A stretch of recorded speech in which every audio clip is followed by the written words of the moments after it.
the headlines of VTV News. Party leader chairs meeting on combating corruption and wastefulness. Prime Minister Phạm Minh Chính engages in various activities in Saudi Arabia. And aid concerns mount in Gaza following Israel's UNRWA banning.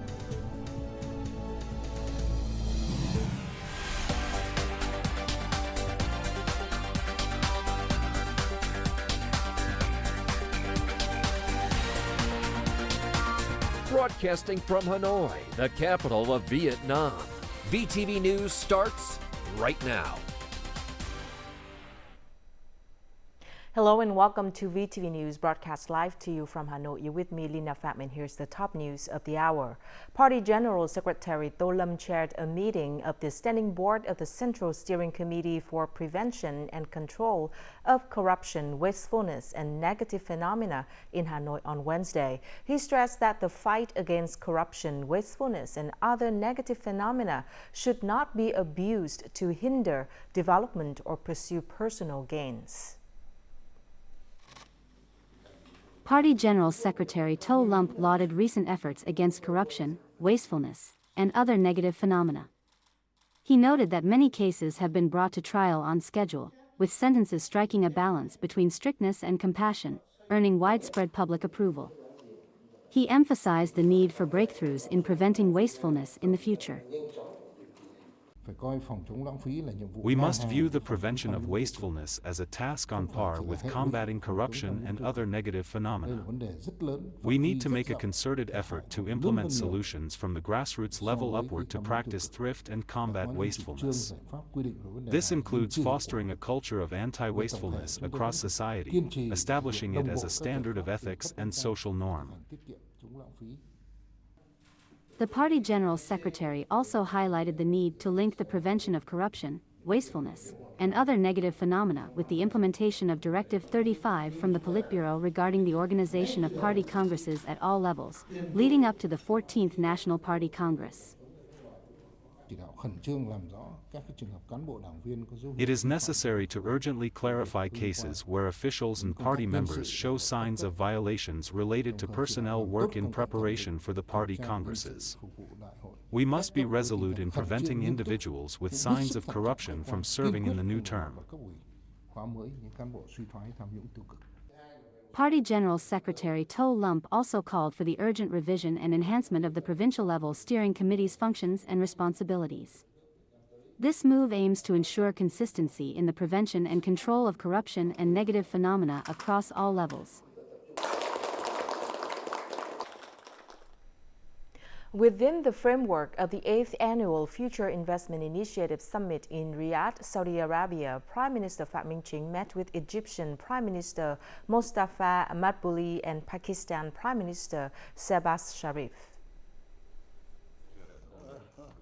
At the meeting, Prime Minister Phạm Minh Chính praised Egypt's role and position within the region and at multilateral forums, highlighting the enduring contributions of the Nile River civilization to humanity. He proposed actively advancing relations across all sectors, aiming to elevate bilateral ties to new heights as Vietnam and Egypt maintain strong traditional friendship and high political trust. The two leaders considered potential agreements and frameworks to bolster trade relations. Both prime ministers agreed to promote mutual investment in electric vehicles, software development, renewable energy, green transition, and digital transformation.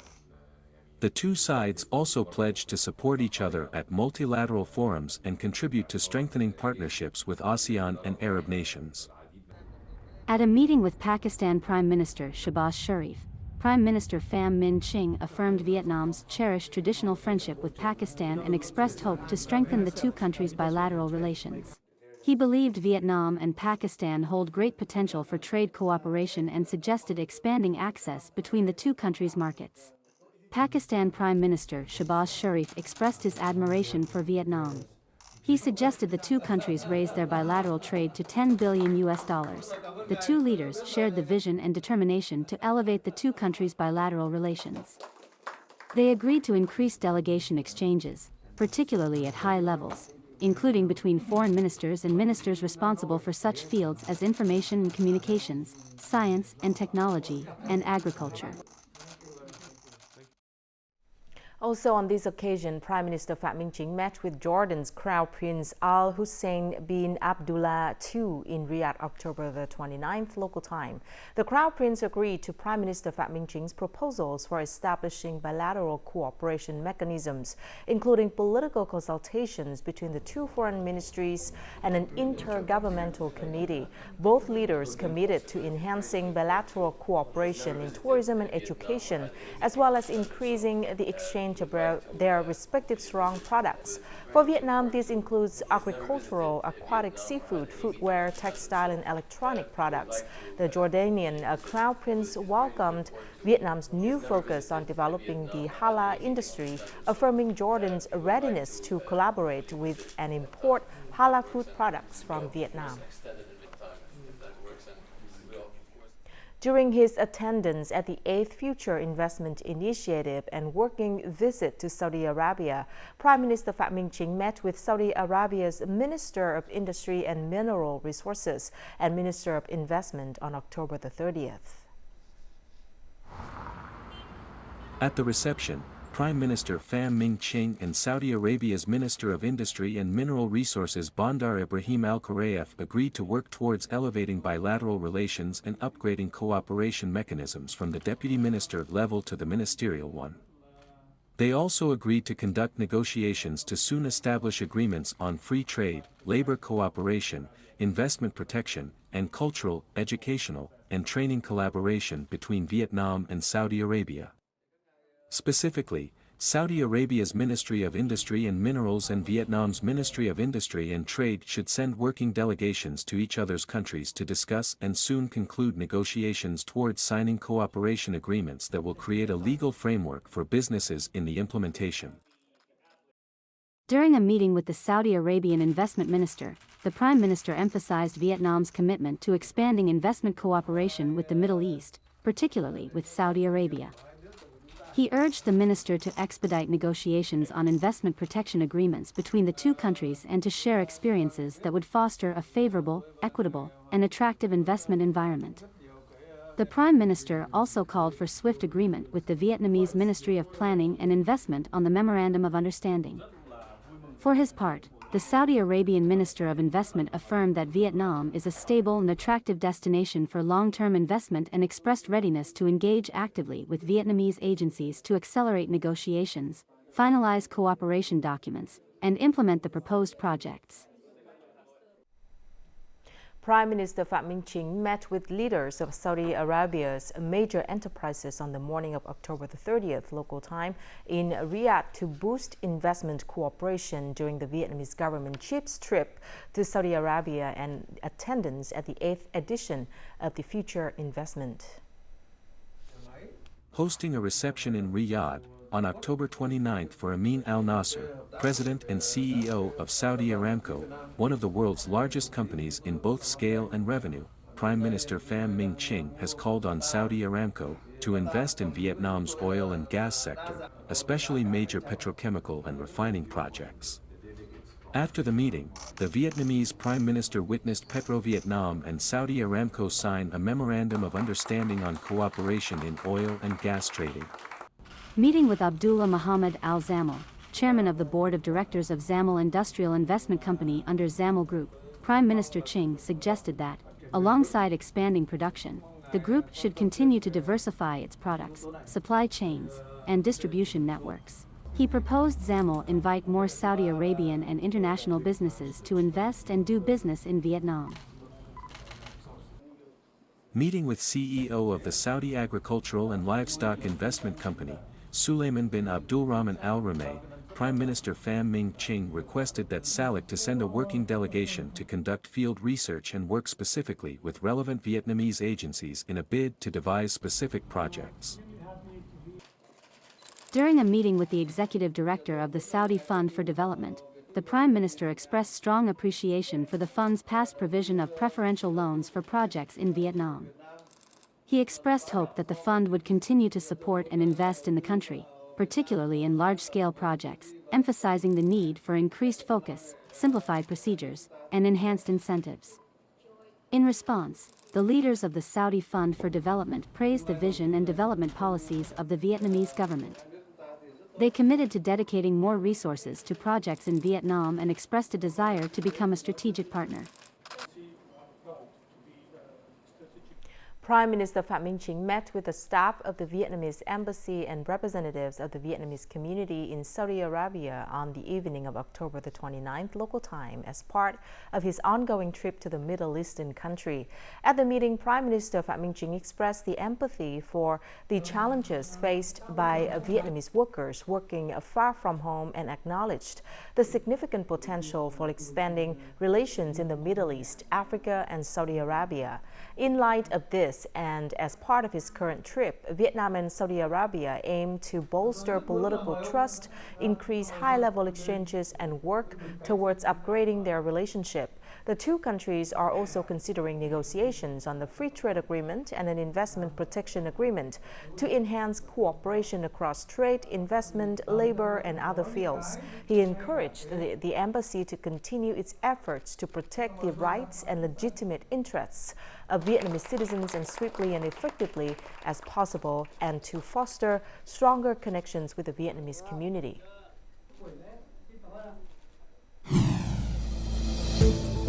Coming up next, National Assembly discusses amendments to 4 laws.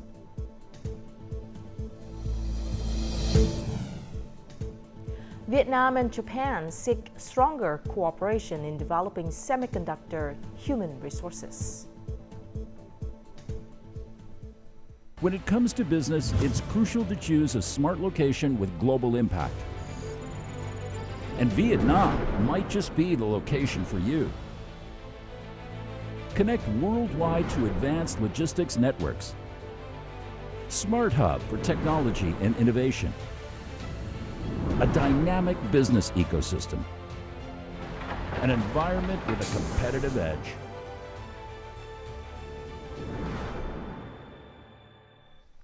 Welcome back. On Wednesday morning, the National Assembly discussed draft amendments to several laws, including those on planning, investment, public-private partnerships, and bidding. The draft law has been revised to address challenges faced by businesses and localities. Although they agreed with the draft, deputies suggested that it is necessary to expand the delegation of authority and decentralization in investment and bidding. If we allow the district and commune levels to carry out public investment work, procedures will be shortened, which will lead to more benefits for the local people and business community. Allowing district and commune authorities to manage investment projects also addresses practical demands. However, there needs to be a more convincing justification for the necessity of opening this up to all localities, especially since previously we only piloted it in a few major cities. Regarding the regulations on adjusting planning procedures, most deputies agreed with the draft. However, some suggested it is necessary to review the content already present in other laws to ensure consistency and feasibility in implementation. I recommend continuing to thoroughly review the grounds for adjusting planning procedures. We might choose to establish only certain principles for planning adjustments in the laws, such as the requirement of assessments and consultations, while leaving the specifics to the Prime Minister to regulate in each case. Deputies also proposed removing the provision stating that projects that require land can only commence operations after the build transfer contract has been completed and handed over to the competent authority for exploitation. I recommend eliminating this provision from the draft, and instead applying strict and effective management measures to monitor the progress of build transfer projects. Rather than linking the exploitation rights of counterpart projects to build transfer progress, the government could establish commitments and evaluation mechanisms to ensure the timely implementation of such projects. Also on Wednesday, the National Assembly discussed the draft resolution on piloting new procedures for handling evidence and assets during criminal investigations, prosecutions, and trials. On Wednesday afternoon, National Assembly deputies discussed the draft law on civil air defense. While agreeing with the draft's content, they also made various suggestions regarding the management of unmanned aerial vehicles and other flying devices. Deputies called for stricter regulations on prohibited actions, age requirements and policies for the National Air Defense Forces, as well as responsibilities and coordination mechanisms among agencies in carrying out air defense tasks. Vietnam is emerging as a potential strategic partner for Japan in the semiconductor industry as Japan accelerates the development of next-generation semiconductors. This assessment was highlighted at the recent symposium on semiconductor innovation and human resource development held in Fukuoka. The event brought together hundreds of scientists and semiconductor managers from southern Japan. Experts in the semiconductor field stated that Japan is intensifying the development of next-generation semiconductor technology and cannot achieve this goal alone. Vietnam is a crucial partner for Japan, boasting a young, high-quality, and talented workforce. I believe that the most critical issue facing Japan's semiconductor industry right now is the shortage of human resources. This severe shortfall is not only present in the Kyushu region but across all of Japan. We have many outstanding students from Vietnam, including those who have received scholarships and talented individuals in science and semiconductors. This is a driving force for the semiconductor industry in both countries. Collaboration in semiconductor research was a key topic shared by many scientists. Vietnamese researchers can utilize the facilities and technologies at Japanese research centers to enhance their semiconductor research projects. Japan is currently developing next-generation semiconductors. I believe that the two sides need to collaborate and share technology, meaning we should work together to advance technically. The Kyushu region has strengths such as a hydrogen research center and a comprehensive semiconductor research institute. Currently, these two entities are supporting training initiatives for Vietnam.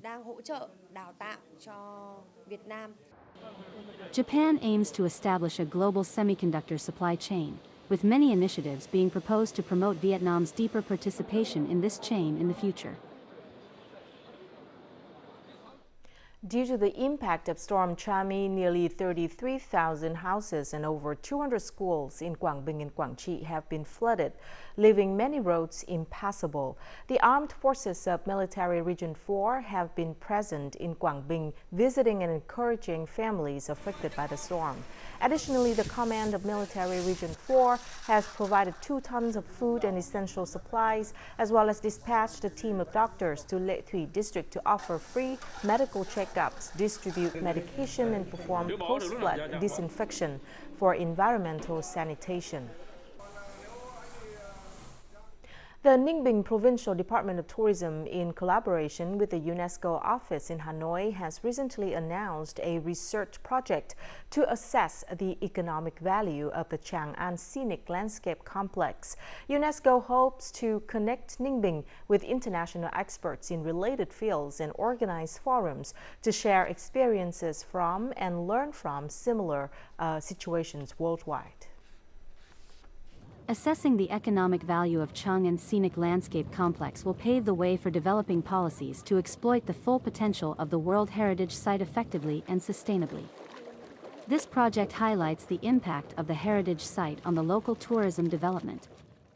1 second on that one. You would have to ask, I think, the current representative for the background on the first part, the new project, because I'm not so familiar with it. But in terms of the importance of, the cultural heritage in Chang'an, Ninh Bing's tourism sector has been thriving since the Chang'an Landscape Complex was inscribed in the UNESCO's World Heritage List. It is also ranked among the top 10 provinces with the most visitors nationwide. Local tourism development has created jobs for 30,000 people, with their average income 3 times higher than the average income they earn from their previous jobs. The project aims to raise local communities' awareness about the preservation of the World Heritage Site. So I think that the project that we're going to launch this morning is a very important project, not only for Ninh Binh and for Chang'an, but for Vietnam and also for the larger network. The project on assessing the economic value of Chang'an will set a good example for other heritage sites in Vietnam. it will pave the way for local authorities to implement more effective policies. Ninh Binh is aimed at becoming a centrally run city by 2035 with typical characteristics of a Millennium Heritage and Innovation City. Therefore, local authorities have implemented numerous measures to preserve the Chang'an landscape complex and improve heritage management.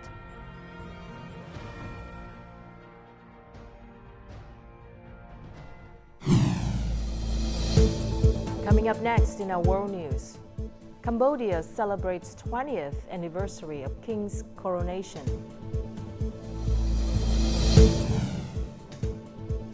And aid concerns mount in Gaza following Israel's UNRW banning. Cambodia held a 3-day celebration from Monday to Wednesday to mark the 20th anniversary of King Norodom Sihamuni's coronation. The celebration highlighted the kingdom's peace and rapid socio-economic progress over the past 2 decades. Under the reign of King Norodom Sihamoni, Cambodia has achieved political stability and maintained a strong socio-economic development. The country's GDP per capita has increased 5-fold, rising from $400 to nearly $2,000, bringing prosperity to its people. King Norodom Sihamoni has played an active role in various fields such as humanitarian work, healthcare, culture, education, religion, and mine clearance in Cambodia. The king has made important contributions to international affairs, enhancing the kingdom's prestige in the international arena. Hamas announced on Tuesday that the group was studying new proposals from mediators to end the Gaza war. In a televised speech, Sami Abu Juri, a senior Hamas official, said the movement was open to any deal or ideas that end the suffering of the people in Gaza and achieve a permanent ceasefire. The agreements or ideas should include the withdrawal of the Israeli army from Gaza, the lifting of the blockade, and the provision of relief, support, and shelter for the population, as well as reconstruction and a serious prisoner swap deal. The Hamas official added that the movement had responded to mediators' requests to discuss new proposals regarding a ceasefire and prisoner exchange. Israel has passed a law banning the United Nations Relief and Works Agency for Palestine Refugees, UNRWA, from operating in the country. The legislation has alarmed the United Nations and some of Israel's Western allies, who fear it would further worsen the already dire humanitarian situation in Gaza. Palestinians were gathering to register for medical checkups at a health center run by the agency in Deir al-Balah. Israel's decision to ban the UN Palestinian Refugee Agency has raised concerns about its ability to provide relief in Gaza after over a year of war. The Palestinian people do not deserve such a decision. This is catastrophic and condemns the Gaza Strip, the refugees who receive aid, to destruction, death, and a slow destruction. We must all stand against this decision.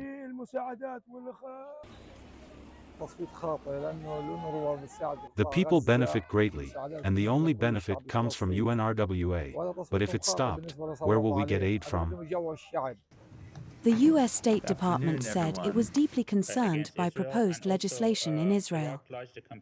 UNRWA plays a critical, important role in delivering humanitarian assistance to civilians that need it in Gaza. That's not the only role they play. They play an important role providing services to Palestinians in the West Bank and throughout the region as well. But they really play an irreplaceable role right now in Gaza, where they are on the front lines getting humanitarian assistance to the people they need it. There's nobody that can replace them right now in the middle of the crisis. So we continue to urge the government of Israel to pause the implementation of this legislation. We urge them not to pass it at all. The United Nations Relief and Works Agency for Palestine Refugees was established in 1949. Today it directly employs 30,000 Palestinians across the region, serving the civic and humanitarian needs of 5.9 million descendants of those refugees, in the Gaza Strip, West Bank, and in vast camps in neighboring Arab countries. As of Wednesday, local authorities confirmed that at least 63 people had been killed after torrential rains hit southern and eastern Spain on Tuesday, bringing flash floods that raged through towns and cut off roads and railway lines. This is the worst natural disaster in the country in almost 30 years. Authorities had advised citizens to stay at home and avoid non-essential travel as heavy rains poured onto the worst affected towns. Some areas received 320 millimeters of rain in just over 4 hours. More than 1,000 soldiers from Spain's emergency response units were deployed to the devastated areas, with the Ministry of Defense offering mobile morgues if needed. Spain's National Weather Service forecasts more storms through Thursday, with the rains moving to the northeast of the Iberian Peninsula. The intense rainfall has been attributed to a phenomenon known as cold drop, which occurs when cold air moves over the warm waters of the Mediterranean. And now let's take a look at the weather forecast.